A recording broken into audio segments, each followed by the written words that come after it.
Hey everyone, welcome to the BPD Bunch Brunch, where we get together with our favorite brunchy beverages to catch up, play games, and talk about all things BPD. I'm your host, Xannie, and today I am here with Katja.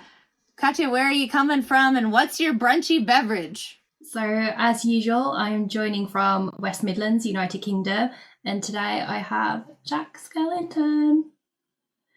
Because this is obviously the time of year when I start to count down to Halloween. I love it. I am coming from New Mexico in the United States, and I have tea that is steeping currently. It's trying its best in this mug of different cats. I think it even has a couple of cat hairs from my cat in there. This week we've been talking about BPD and eating disorders and body image issues. If this or other BPD-related topics interest you, please make sure to like, subscribe, and turn on your notifications so you do not miss anything. Today, I'm just going to go ahead and turn it over to Katja because she's got her own story to tell. So take it away. Yeah, so I guess I am still very much in the midst of dealing with an eating disorder, and that is something that has gone on for a really long time, and it has only recently just been escalated to receiving professional support. So it's kind of like when you have a personality disorder and you have other issues like substance misuse or an eating disorder, it's kind of like one gets prioritized over the other. So for a long time it was the borderline and the schizotypal that were prioritized, and then the eating disorder was just kind of like a side issue. But it's kind of at a stage now where it's so unmanageable that it's had to be treated by the eating disorders team rather than any personality disorder service. So I'm very much dealing with it at the moment and kind of trying to find my way through. Yeah, so what is, can you, just to start us off, I guess, can you walk me through sort of your eating disorder journey? Currently, my diagnosis, which is very recent, is binge eating disorder. However, at various points throughout my life, I think I've kind of done all of them. So when I think about how it started, there was a definite trigger for it. And that was when I was not long turned 16. And I got my first boyfriend, who I'd met at work at my first job. And he took me out on our first ever date. And we went to the cinema to watch Kill Bill, which was the Quentin Tarantino film, like way back early 2000s. And we were waiting to watch the film.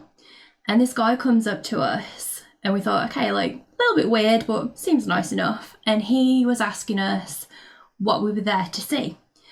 And my boyfriend said, oh, we're here to watch Kill Bill.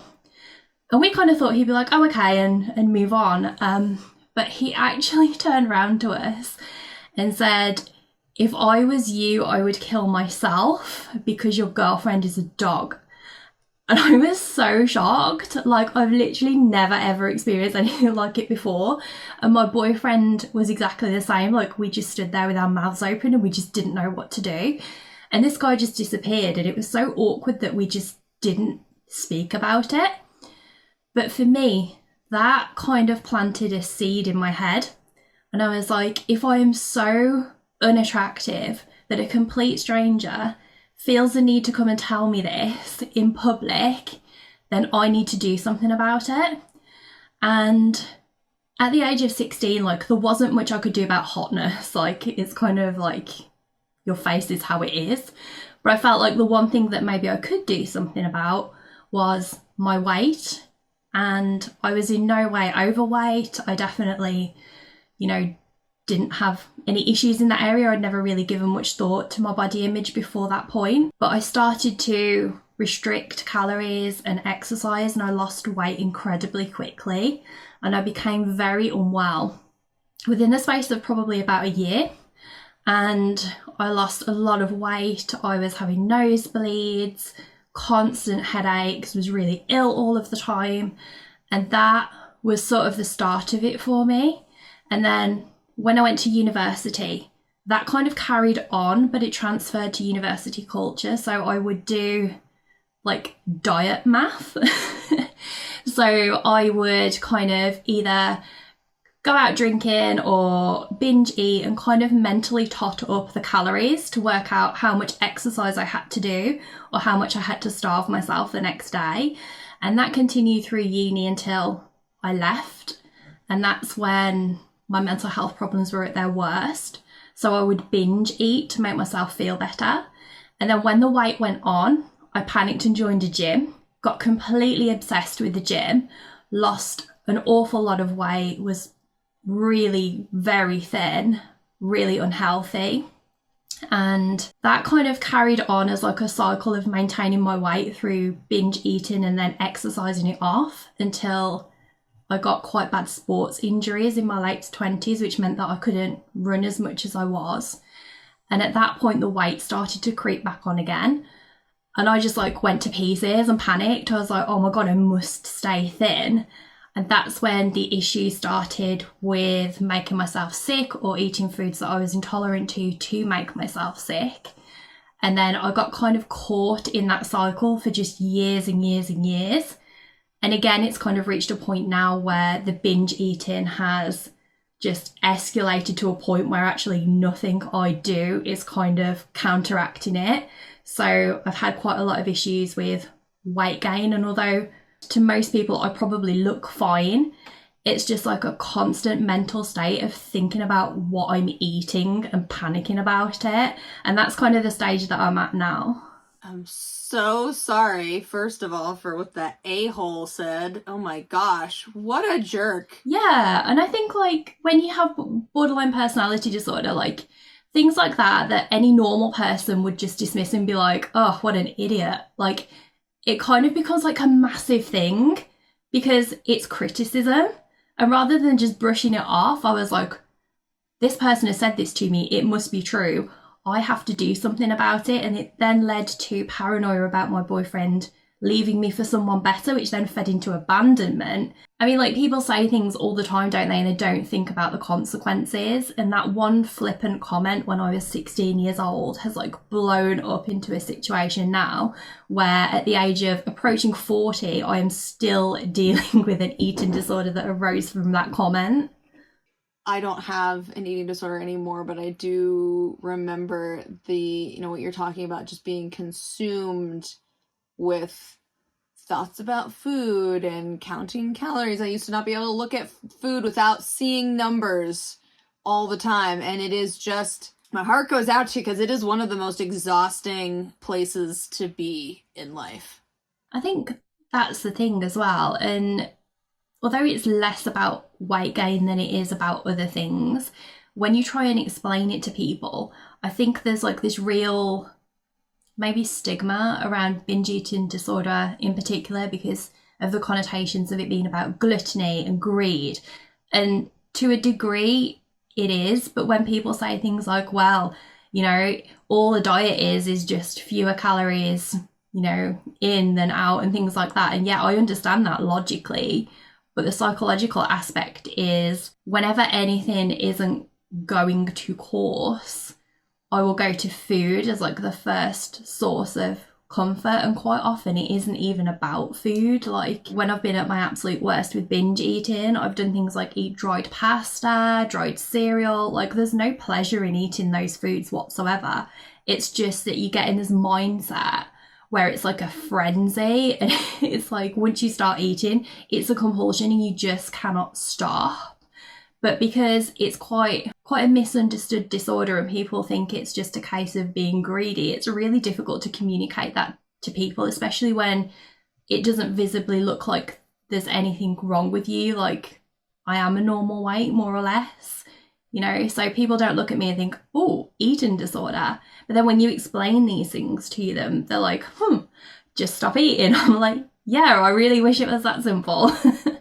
I have a friend who was going to seek treatment and she was told, you're a healthy weight, so there's nothing wrong with you. Yeah, I've heard that before. And it's just like, it's not the mental agony that you experience as a result of having an eating disorder is really the part that needs to be treated. I mean, certainly you know, if somebody is severely overweight or severely underweight to the point that they, you know, are going to get very sick, like that is definitely something to consider. But that's a side effect of the main issue, which is a mental agony, really, in my opinion.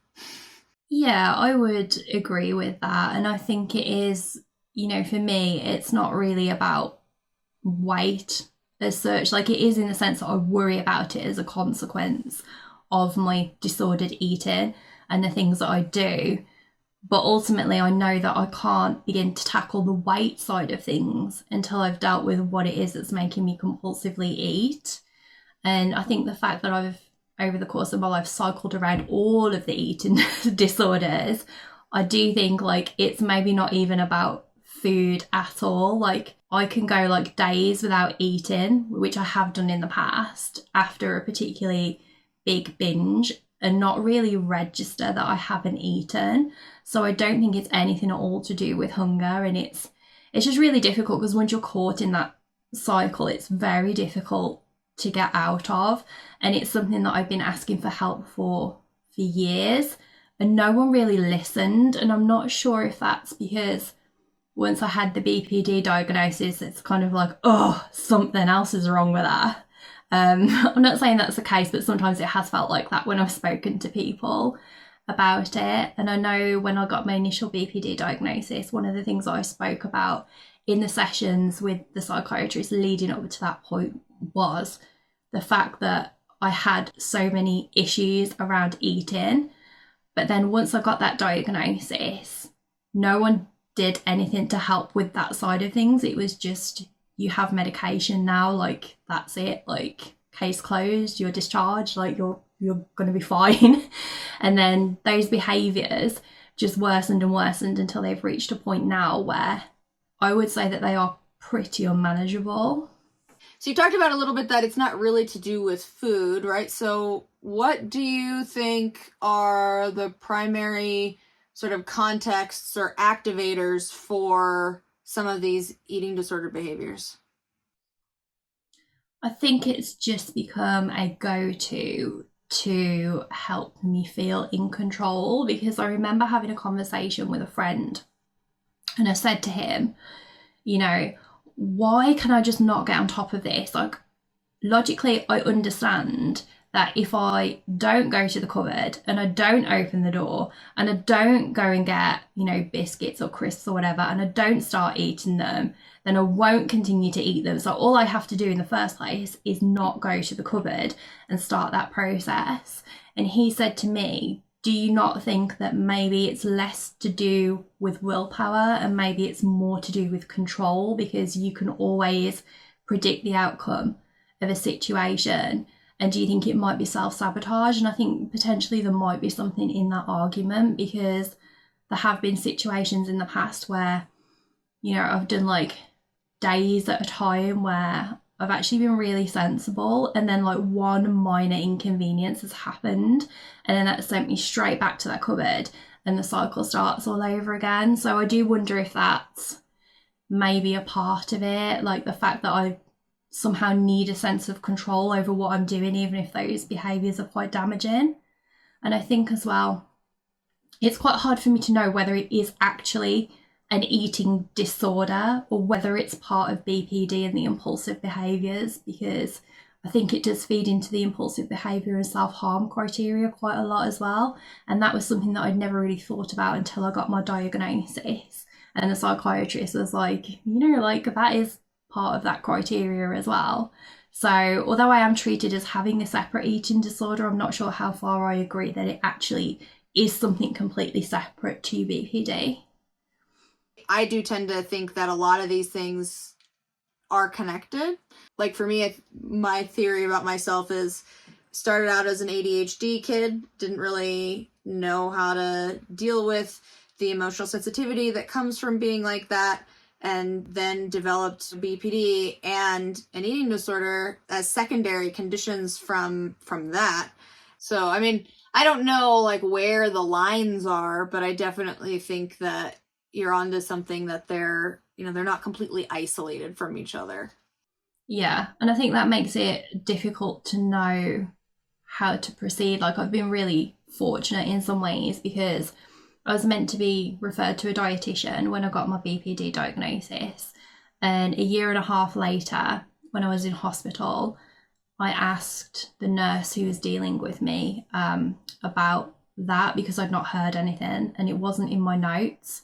And then when I came out of hospital and contacted my GP, they confirmed that that referral had never been made. So it was really difficult because I spent quite a lot of time thinking, oh, help's coming. And then I found out that it wasn't.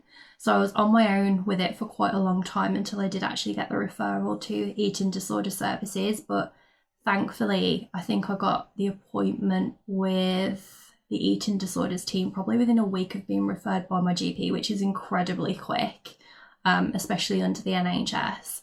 And then I think it was probably less than a month until I was able to speak to somebody about it and then get the diagnosis. And then I'm just waiting for an appointment to finalise a treatment plan because although it is binge eating disorder, I do have a lot of the issues associated with some of the other eating disorders as well. So it does need to be tailored.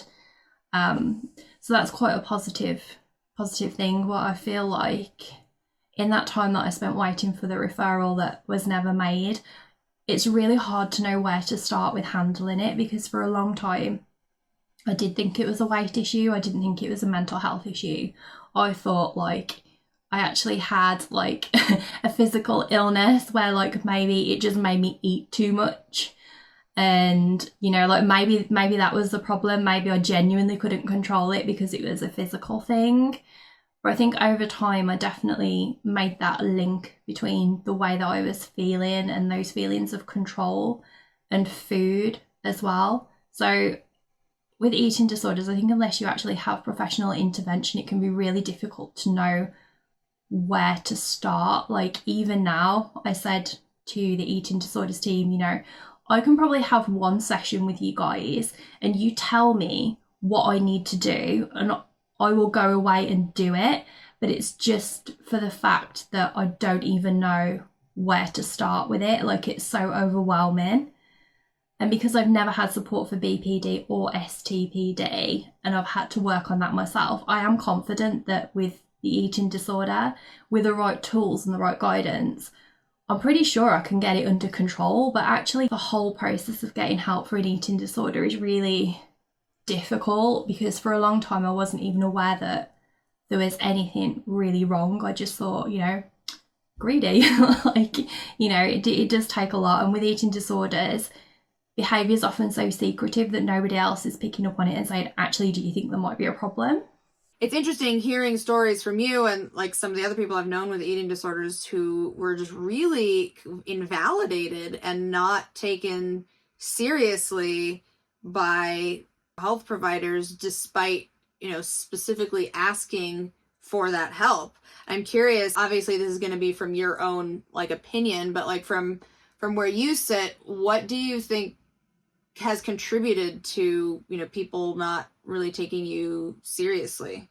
I think, well, I suspect, I don't really have any proof, but I feel like once you have a BPD diagnosis, professionals are perhaps a little bit more inclined to discount things that you say on account of it being like dramatic or exaggerated, maybe, because I definitely felt like when I've spoken about eating issues before, like they haven't even really been commented on. Like I requested my medical notes not long ago and I was actually reading through them and I quite specifically remember mentioning eating issues and disordered eating during those appointments, and like they don't even appear on the notes. I'm like, I'm really unsure because it makes it very difficult to access help if there's no paper trail for it, and if people aren't recording it, that also makes things really difficult.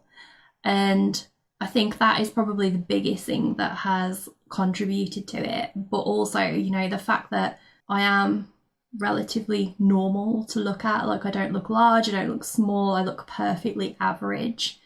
That's not really going to set off alarms for anybody, whether they're a professional or anyone else.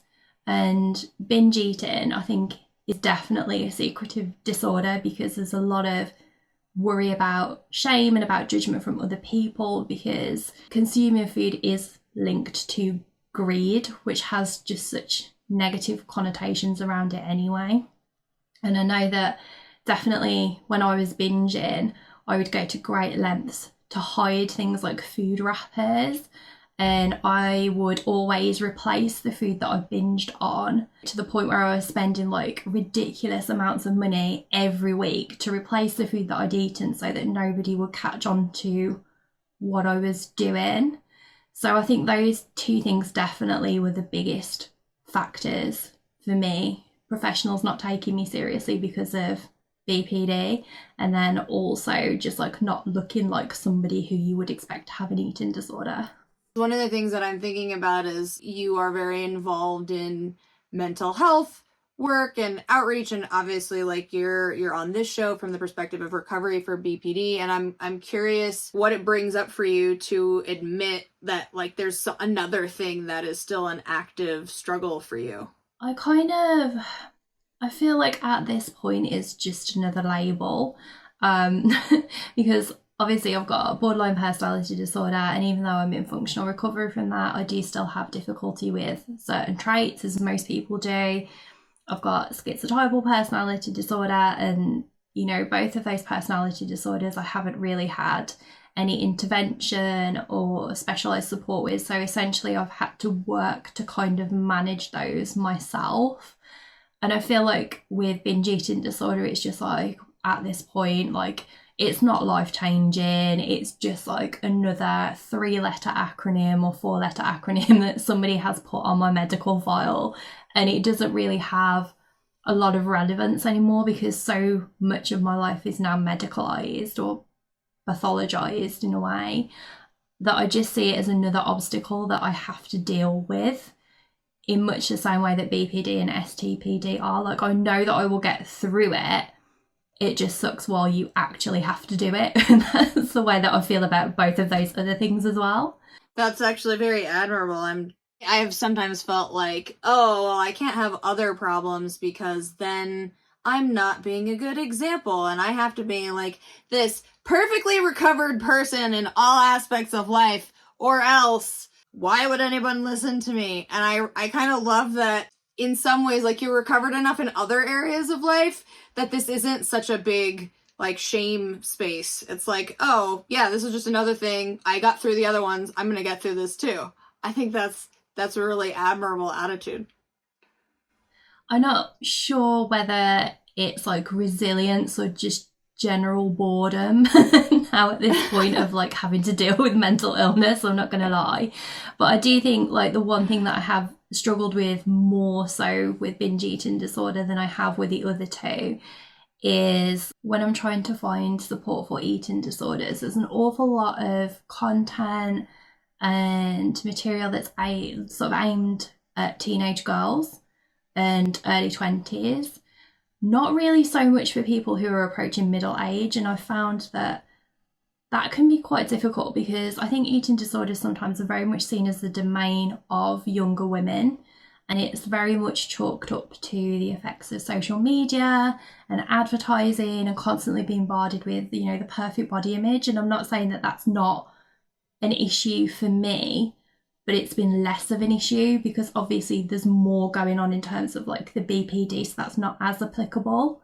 So when I have gone to seek help for eating problems, it's kind of been assumed that it's down to societal pressure, and that's not necessarily the case. I don't think for me personally, there's not really much acknowledgement of the deeper issues that can affect somebody with an eating disorder. Like I don't watch like Love Island and think, oh my God, I have to look like the women on that. Like that would actually probably be, like my worst nightmare. But I think sometimes it's assumed, like definitely when I've spoken to people in the eating disorder field before, they will ask me things like, do you feel pressure to look a certain way? And actually, no, like not really. And they're always kind of taken aback by that. So I think it's just about people being quite open-minded about the different causes and where it comes from. You touched on something that I think is really interesting and important, that there's this stigma that like eating disorders are issues for teenage girls, right? And it's obviously doesn't matter what gender you are, like you can still struggle with an eating disorder. And also it's important that we take eating disorders seriously at any age, because also like the older you are, the less forgiving your body is to mistreatment, right? But there is kind of, and I've observed this sort of third party from, you know, some of my friends who are experiencing this. It's almost like they almost get the message of like, oh, well, you know, you're too old to be having this problem. It's not cute anymore. Like, we don't want to have to deal with this because you should be over it by now, kind of attitude. Some people may say that more explicitly than others, but that's definitely the message that I have seen with some of the people who I know who are, you know, also approaching middle age and still struggling with eating disordered issues. It's odd to me that that's what people's reaction is, especially when it comes from like medical professionals, because it's sort of like that attitude is somehow going to make people just wake up. Oh yes, I'm too old to have this problem. I'm just going to wake up tomorrow and not have this issue anymore, right? Like, if anything, the longer something's been going on, the more difficult it is to change, just simply because it's become so much a habit of your life. Yeah, I would agree with that. And I think one of my biggest challenges has been food in social situations. So I just don't ever go out to socialise anymore because, as sad as that sounds, like it causes so much stress when I go out with other people. So I want to know where we're going so I can look at the menu and work out all the calories. If there is a change in plan and we end up going to like a burger place, it's like end of the world, and I will pretend to be ill so I can come home so I don't have to eat the burger, like all that kind of stuff. And I feel like my biggest challenge at the moment is to kind of find a way to manage food in a way that doesn't limit me, because I'm already quite limited because of being schizotypal in terms of like the social aspect. And so much socializing focuses on food.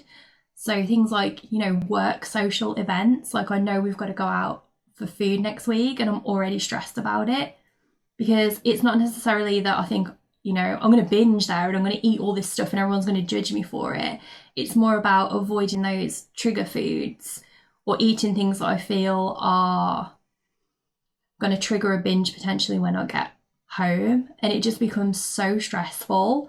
But I would really just like to get past that, because, you know, it is life limiting, as silly as that sounds. Like, when you care so much about food, it's completely wrong. Like, nobody's life should be dominated by worrying about calories and like how they're going to get rid of those calories. Like, it's not normal, whether, you know, you have anorexia, whether you've got bulimia, whether you've got binge eating disorder, or whatever it is that you happen to have. Like, the fact that it takes over your life to that extent it's ridiculous, but also it's nothing that you can really control at the same time. Normally in episodes, we're talking about things sort of from a recovery standpoint. And the reason we're talking about this is, you know, just to acknowledge that sometimes struggle still happens. And we still have to talk about that too, right? So I guess my sort of last question to you is, are there any sort of final thoughts that you would want to share with the audience? I think it still ties in massively to recovery, in that not everything is linear. Like, yeah, I still have problems with BPD traits, but like the impulsivity, which I feel like this probably feeds into, is still a massive issue for me. And it might be that I never actually get to a place where I'm not impulsive. And to be honest, I don't actually know if I would want to be in a place where I was never impulsive, because life would not be probably as interesting as it has been up until this point. But I think with eating disorders, you know, they are really complex issues. They're not an issue for just women or for young people. You know, they are an intergenerational issue. And I think they are something that need to be taken quite seriously. If you are a normal weight, or, you know, your body image fits like the normal standard, that still doesn't mean that there's not an issue there. And it is really important to reach out and try and seek help. And if that help is not forthcoming, to challenge that or try another avenue. Because the one thing that I found with an eating disorder is, with most aspects of borderline personality disorder, I have in some way managed to manage it myself, or at least like bring it under some semblance of control. The eating disorder, I have never managed to do that. And if I have regained some control over it, it's never been long term. So I would definitely say see a professional as soon as you can to try and get those coping mechanisms in place, because it is incredibly difficult to try and manage it on your own, and it's one of those things that will escalate. So with BPD, because we do tend to go off in the deep end, you know, a diet might not just end up being a diet, it might end up becoming a restrictive lifestyle. So I think being aware of your own triggers and being aware of when behaviours are becoming unhealthy is super important. Thank you everyone so much for watching. We hope you got a nugget of wisdom to take with you on your journey. Please make sure to like, subscribe, and turn on your notifications so you don't miss anything, and we'll see you next time.